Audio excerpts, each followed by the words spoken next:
नमस्कार, मैं हूं अंकुर। आप देख रहे हैं सत्य हिंदी का न्यूज बुलेटिन। एक नजर डाल लेते हैं अब तक की खबरों पर। राहुल गांधी की वोटर अधिकार यात्रा में शामिल होने के लिए समाजवादी पार्टी के नेता अखिलेश यादव पटना पहुंचे हैं। इस दौरान अखिलेश यादव ने कहा कि बिहार की जनता चुनाव आयोग का एसआईआर करने वाली है। बीजेपी का बिहार से पलायन होने वाला है। उन्होंने कहा कि अवध से हमने बीजेपी को हटाया, अब मगध से भी हटाएंगे। अखिलेश यादव ने इस दौरान बयान दिया कि वो वोट अधिकार यात्रा में शामिल होने आए हैं। उन्होंने कहा कि वो बिहार की जनता को बधाई देना चाहते हैं। बिहार की जनता ने वोट अधिकार यात्रा को समर्थन दिया है। उन्होंने कहा कि इस बार देश और बिहार से जो आवाज सुनाई दे रही है वो है, इस बार भारतीय जनता पार्टी बिहार से बाहर होने जा रही है। राहुल गांधी ने बिहार वोटर अधिकार यात्रा में बोलते हुए कहा कि बीजेपी के नेता बेकाबू होकर उछल रहे हैं क्योंकि चोरी रंगे हाथों पकड़ी गई है। हिंदुस्तान अब वोट चोरों को पहचान चुका है। राहुल गांधी ने कहा कि वो हरियाणा और महाराष्ट्र की भी चोरी दिखाने जा रहे हैं। कांग्रेस ने राहुल को मिल रहे जन समर्थन को पोस्ट करते हुए कहा कि नरेंद्र मोदी कुछ भी कर लें, हम बिहार में वोट चोरी नहीं होने देंगे।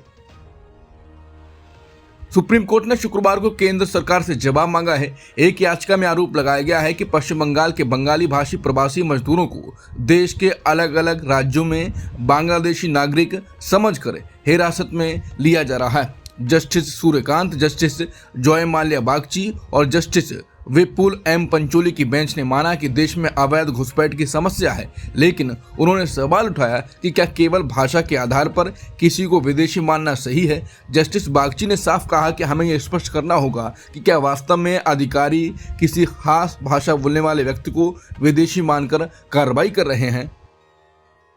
भारत सरकार ने तुर्की एयरलाइंस को लेकर 3 महीने पहले कही गई एक बात से यू टर्न ले लिया है। सरकार ने तुर्की के साथ हवाई यात्रा संबंध तोड़ने की बात कही थी। अब लगभग 3 महीने बाद सरकार ने अपना रुख नरम कर दिया है। अब भारतीय और तुर्की एयरलाइनों के बीच विमान लीज पर देने के समझौतों को मंजूरी मिल रही है। मोदी सरकार ने तुर्की के साथ संबंधों को लेकर सख्त रुख अपनाया था। इसकी वजह ऑपरेशन सिंदूर थी। इस ऑपरेशन में पता चला था कि पाकिस्तान ने भारत में जो ड्रोन भेजे थे उनमें से कई तुर्की से बने थे। खबर को ट्वीट कर वरिष्ठ पत्रकार रवीश कुमार ने कहा है कि तुर्की से संबंध सुधारने लगे हैं। बस ऐसी खबरें भीतर के पन्ने पर छप जाती हैं। जिन लोगों ने विरोध और बहिष्कार किया था उन्हें अब फर्क नहीं पड़ेगा। कम से कम ये भी बता दीजिए कि इस दिवाली पर चीन की फुलझड़ियों का विरोध करना है या नहीं। कितनी दुकानों पर स्वदेशी को पोस्टर लगाए गए हैं। विदेशी सामानों का बहिष्कार कहां तक पहुंचा है। डाक विभाग ने अमेरिका के लिए सभी तरह की डाक सेवाएं अस्थायी रूप से बंद कर दी हैं। इसमें खत, दस्तावेज और $100 तक की कीमत वाले गिफ्ट भी शामिल हैं। डाक विभाग ने पहले 22 अगस्त को कहा था कि 25 अगस्त से केवल खत, दस्तावेज और छोटे गिफ्ट भेजने की सुविधा रहेगी, लेकिन अब 29 अगस्त को जारी आदेश में साफ कहा गया है कि अमेरिका जाने वाली हर तरह की डाक सेवाएं पूरी तरह से निलंबित कर दी गई हैं। कारण बताया गया है कि अभी अमेरिका तक डाक पहुंचाने के लिए ट्रांसपोर्ट कैरियर उपलब्ध नहीं है और रेगुलेटरी व्यवस्थाएं स्पष्ट नहीं है। इसलिए फिलहाल भारत से अमेरिका डाक नहीं भेजी जा सकेगी। अमेरिका के पूर्व राष्ट्रीय सुरक्षा सलाहकार जैक सुलिवन ने डोनाल्ड ट्रंप के भारत के खिलाफ नए व्यापारिक फैसले पर तीखा हमला बोला। उनका कहना है कि ट्रंप का ये बड़ा ट्रेड अटैक सालों की मेहनत को बर्बाद कर सकता है, जिससे भारत अमेरिका से दूर होकर चीन के करीब जा सकता है। एक पॉडकास्ट में सुलिवन ने कहा कि ट्रंप की नीतियों की वजह से अब दुनिया अमेरिका को एक बड़ा बाधक मानने लगी है। उन्होंने कहा कि पहले अमेरिका को भरोसेमंद नेता माना जाता था, लेकिन अब साथी देश इसे अविश्वसनीय मानने लगे हैं। कई जगह चीन की साख अमेरिका से ज्यादा हो गई है। सुलिवन का आरोप है कि अमेरिकी ब्रांड की छवि अब खराब हो चुकी है और कई देशों में लोग ये सोच रहे हैं कि अमेरिका पर अब भरोसा नहीं किया जा सकता है। पीएम मोदी ने शुक्रवार को कहा कि भारत और चीन के बीच द्विपक्षीय संबंध अब लंबे समय और रणनीतिक दृष्टिकोण से आगे बढ़ने के लिए तैयार हैं। ये संबंध आपसी सम्मान, आपसी हित और संवेदनशीलता पर आधारित होंगे। पीएम मोदी वर्तमान में जापान की 2 दिन की यात्रा पर हैं और इसके बाद चीन के टियानजिन में होने वाले एससीओ शिखर सम्मेलन में भाग लेने जाएंगे। जापान न्यूज को दिए साक्षात्कार में पीएम मोदी ने कहा कि भारत और चीन के स्थिर मित्रवत संबंध क्षेत्रीय और वैश्विक शांति और समृद्धि पर सकारात्मक प्रभाव डाल सकते हैं। जब उनसे चीन के साथ रिश्तों को बेहतर बनाने के महत्व के बारे में पूछा गया तो पीएम मोदी ने कहा कि चीन के राष्ट्रपति शी जिनपिंग के निमंत्रण पर मैं यहां से तियानजिन जा रहा हूं। पिछले साल कजान में शी जिनपिंग से मेरी बैठक के बाद हमारे द्विपक्षीय संबंधों में स्थिर और सकारात्मक प्रगति हुई है। भारत और चीन जैसे पड़ोसी और दुनिया के दो सबसे बड़े देश होने के नाते स्थिर और मित्रवत संबंध क्षेत्रीय और वैश्विक शांति के लिए महत्वपूर्ण है। प्रधानमंत्री मोदी की 2 दिन की जापान यात्रा पर जापानी प्रधानमंत्री शिगेरू इशिबा के आमंत्रण पर विदेश सचिव विक्रम मिस्री ने कहा कि आज दोनों नेताओं ने अगले 10 साल के लिए संयुक्त दृष्टिकोण साझा किया। यह भारत और जापान के बीच आर्थिक और व्यावहारिक सहयोग का 10 साल का रणनीतिक रोड मैप है। संबंधों में नई ऊर्जा लाने के लिए दोनों सरकारों ने 8 क्षेत्रों में सहयोग बढ़ाने का फैसला किया। उन्होंने कहा कि कुल मिलाकर मैं यही कहूंगा कि इस यात्रा से निकला संदेश और दोनों पक्षों के बीच बनी समझ बिल्कुल स्पष्ट है। जापान आज भारत के सबसे मूल्यवान और विश्वसनीय मित्रों में से एक है। यह एक विकसित और आत्मनिर्भर भारत की ओर हमारी यात्रा में हमारा एक सहयोगी है। पीएम मोदी जापान दौरे पर हैं। यहाँ उन्होंने जापान के पीएम शिगेरू इशिबा से मुलाकात की। इस मुलाकात में दोनों देशों ने मिलकर कई अहम मुद्दों पर चर्चा की और भविष्य की साझेदारी की दिशा तय की। नतीजा ये हुआ कि भारत और जापान के बीच कुल 21 समझौतों पर दस्तखत हुए। अब भारत की इसरो और जापान की जाक्सा मिलकर चंद्रयान 5 मिशन पर काम करेंगे। दोनों देश चांद के ध्रुवीय इलाकों की खोज के लिए एक साथ मिशन चलाएंगे।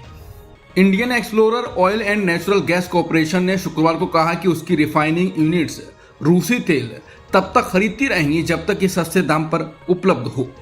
ओएनजीसी के चेयरमैन एके सिंह ने कहा कि अब तक रूसी तेल पर कोई प्रतिबंध नहीं है। हम तब तक खरीदते रहेंगे जब तक सरकार कुछ और निर्णय नहीं लेती। ओएनजीसी की 2 units Hindustan petroleum corporation limited और Mangalore refinery and petrochemicals limited नियमित रूप से अपने रिफाइनरी के लिए रूसी तेल खरीदती रहती हैं। अमेरिकी राष्ट्रपति ट्रंप के ट्रेड एडवाइजर पीटर नवारो ने एक बार फिर भारत पर निशाना साधा है। नवारो ने आरोप लगाया कि भारत अमेरिकी डॉलर का इस्तेमाल रूस की जंग को फंड करने में कर रहा है। नवारो ने कहा कि भारतीय रिफाइनर रूस से सस्ता तेल खरीदकर उसे रिफाइन करते हैं और अंतर्राष्ट्रीय बाजार में बेचकर बड़ा मुनाफा कमाते हैं।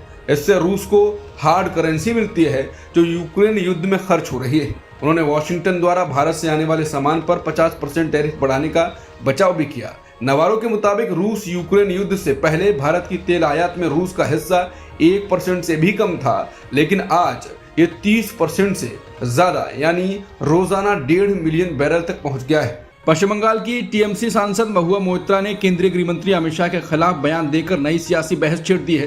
उन्होंने अमित शाह पर आरोप लगाया कि वो बांग्लादेश से घुसपैठ को रोकने में फेल रहे। महुआ मोइत्रा ने कथित तौर पर कहा कि अगर देश की सीमाओं की सुरक्षा नहीं हो रही है और नागरिकों की शिकायतें बढ़ रही हैं तो अमित शाह का सिर काटकर मेज पर रख देना चाहिए। महुआ मोइत्रा ने कहा कि भारत की सीमाएं 5 सुरक्षा बलों द्वारा सुरक्षित की जाती हैं और ये सीधे गृह मंत्रालय की जिम्मेदारी है। उन्होंने ये भी सवाल उठाया कि बॉर्डर सिक्योरिटी फोर्स मौजूद होने के बावजूद घुसपैठ क्यों जारी है। इस बयान के बाद बीजेपी ने कड़ी प्रतिक्रिया दी। पार्टी ने इसे असभ्य और घृणास्पद बताया और पूछा कि क्या ये टीएमसी की आधिकारिक राय है। बीजेपी ने कृष्णनगर के कोतवाली थाने में शिकायत भी दर्ज कराई है। कांग्रेस ने बीजेपी कार्यकर्ताओं की तोड़फोड़ के बाद फिर राहुल गांधी को जनता के बीच का फोटो पोस्ट किया और साथ ही लिखा है कि चाहे कोई कितना भी जोर लगा ले, हमें डरा नहीं सकता, झुका नहीं सकता। पूरा बिहार हमारे साथ है और एकजुट होकर कह रहा है, वोट चोर गद्दी छोड़। बिहार की राजधानी पटना में भाजपा और कांग्रेस कार्यकर्ताओं के बीच शुक्रवार को झड़प हो गई। भाजपा कार्यकर्ताओं ने राहुल गांधी की वोटर अधिकार यात्रा के दौरान दरभंगा में प्रधानमंत्री नरेंद्र मोदी और उनकी दिवंगत मां के खिलाफ की गई अपमानजनक टिप्पणी के विरोध में कांग्रेस कार्यालय पर धावा बोल दिया। इस दौरान उनके और कांग्रेस कार्यकर्ताओं के बीच लाठी डंडे और ईंट पत्थर चल गए। कांग्रेस ने बीजेपी कार्यकर्ताओं पर अपने दफ्तर के अंदर घुसपैठ करने और वहां खड़े वाहनों में तोड़फोड़ करने का आरोप लगाया। इस घटना पर कांग्रेस सांसद राहुल गांधी बोले हैं। उन्होंने सोशल मीडिया प्लेटफॉर्म एक्स पर एक पोस्ट में लिखा, सत्य और अहिंसा के आगे असत्य और हिंसा टिक ही नहीं सकते। मारो और तोड़ो, जितना मारना तोड़ना है, हम सत्य और संविधान की रक्षा करते रहेंगे। सत्यमेव जयते। कांग्रेस पार्टी ने आधिकारिक एक्स हैंडल से कांग्रेस दफ्तर पर हमले की निंदा की। कांग्रेस ने कहा कि अहिंसा के आगे हिंसा कभी टिक नहीं सकती। वोट चोरी और चुनावी धांधली के खिलाफ हम लगातार आवाज उठा रहे हैं। हमारी वोटर अधिकार यात्रा को लोगों का अपार प्रेम और समर्थन मिल रहा है, जिससे बीजेपी और नरेंद्र मोदी बौखला गए हैं। इसी बौखलाहट में आज बिहार प्रदेश कांग्रेस कार्यालय सदाकत आश्रम पर बीजेपी ने अपने विधायकों के साथ गुंडे भेजकर हमला कराया। कांग्रेस कार्यकर्ताओं के साथ मारपीट की गई, कार्यालय में तोड़फोड़ की गई। लेकिन नरेंद्र मोदी और बीजेपी याद रखे, इस कायरतापूर्ण हमले से हम डरने वाले नहीं हैं। आपकी वोट चोरी को और मजबूती से उजागर करेंगे, जनता के अधिकारों के लिए लड़ेंगे। संविधान को खत्म करने की आपकी साजिश कभी कामयाब नहीं होगी। हम सत्य और संविधान की रक्षा करते रहेंगे। कांग्रेस के महासचिव केसी वेणुगोपाल ने बीजेपी कार्यकर्ताओं के हमले पर प्रतिक्रिया दी। उन्होंने कहा कि हमारी वोटर अधिकार यात्रा की बढ़ती लोकप्रियता और उनके खिलाफ बढ़ते जनसमर्थन से बौखला कर भाजपा ने एक बार फिर हमें डराने धमकाने के लिए अपने गुंडों को आगे किया। पटना स्थित हमारे बिहार प्रदेश कांग्रेस कार्यालय सदाकत आश्रम पर एक मौजूदा कैबिनेट मंत्री और अन्य भाजपा नेताओं के नेतृत्व में किया गया हमला एक कायरतापूर्ण कृत्य है और यह हमें एसआईआर के नाम पर चल रही व्यापक वोट चोरी का पर्दाफाश करने से नहीं रोकेगा। भाजपा को अपने पतन और बिहार की जनता के बढ़ते आक्रोश का आभास हो गया है और उसकी हताशा की कोई सीमा नहीं है। किसी पार्टी कार्यालय पर हमला करना राजनीतिक हिंसा का सबसे विकृत रूप है और इसे कभी भी माफ नहीं किया जा सकता है। लोकतंत्र में ऐसी हिंसा के लिए कोई जगह नहीं है और भाजपा द्वारा इस पैमाने पर की गई बर्बरता उसके असली चरित्र को उजागर करती है। बिहार पुलिस को इस अपराध के दोषियों के खिलाफ सख्त कार्रवाई करनी चाहिए तथा इस गुंडागर्दी का नेतृत्व करने वाले मंत्रियों और नेताओं को गिरफ्तार करना चाहिए। केंद्रीय गृह मंत्री अमित शाह ने असम के गुवाहाटी में कहा कि राहुल गांधी ने घृणा की राजनीति शुरू कर दी है। उन्होंने पीएम मोदी के खिलाफ अपशब्द कहने की कड़ी निंदा की। अमित शाह ने कहा कि जितना ज्यादा लोग पीएम मोदी को अपशब्द कहेंगे, गालियां कहेंगे, कमल उतना ही ऊंचा खिलेगा। शाह ने कहा कि राहुल गांधी की इस तरह की भाषा उनके राजनीतिक जीवन के लिए नुकसानदेह साबित होगी। उन्होंने कहा कि प्रधानमंत्री बनने के बाद से सोनिया गांधी और राहुल गांधी ने कई बातें कही, लेकिन इस तरह की अपशब्द भाषा से जनता का समर्थन नहीं मिलेगा। अमित शाह ने कहा कि अगर राजनीति को प्रदूषित किया जाएगा तो देश सुरक्षित कैसे रह सकता है। उन्होंने सभी विपक्षियों से माफी मांगने और सद्बुद्धि प्राप्त करने की अपील की। शिवराज सिंह चौहान ने भी राहुल गांधी पर निशाना साधा। उन्होंने कहा कि प्रधानमंत्री मोदी जी की स्वर्गीय माता जी के लिए जिस तरह की भाषा का प्रयोग किया गया वो कांग्रेस और राजद के नैतिक पतन को दर्शाता है। राहुल गांधी और तेजस्वी यादव की यात्रा के मंच से ऐसे शब्दों का इस्तेमाल करना केवल शर्मनाक ही नहीं बल्कि राजनीति के पतन की पराकाष्ठा है। नीतीश कुमार भी बोले हैं। नीतीश ने कहा कि जिस प्रकार की अभद्र भाषा का प्रयोग किया गया है वो अत्यंत अशोभनीय है और मैं इसकी निंदा करता हूं। योगी आदित्यनाथ ने भी हमला बोला है। इसके अलावा बीजेपी के अलग अलग नेताओं ने राहुल गांधी को निशाने पर लिया है। बिहार में वोटर लिस्ट से नाम कटने का मामला अब सुप्रीम कोर्ट पहुंच गया है। राष्ट्रीय जनता दल यानी आरजेडी ने सुप्रीम कोर्ट से अपील की है कि आपत्तियां और दावे दाखिल करने की आखिरी तारीख जो 1 सितंबर है उसे 1 हफ्ते और बढ़ाया जाए।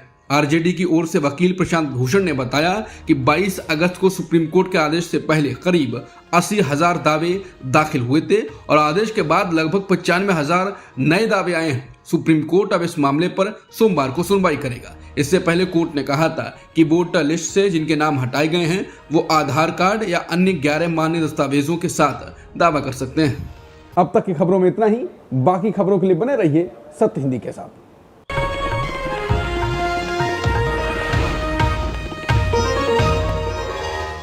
Copyright disclaimer under Section 107 of the Copyright Act 1976. Allowance is made for fair use for purposes such as criticism, comment, news reporting, scholarship, and research. Fair use is a use permitted by copyright statute that might otherwise be infringing.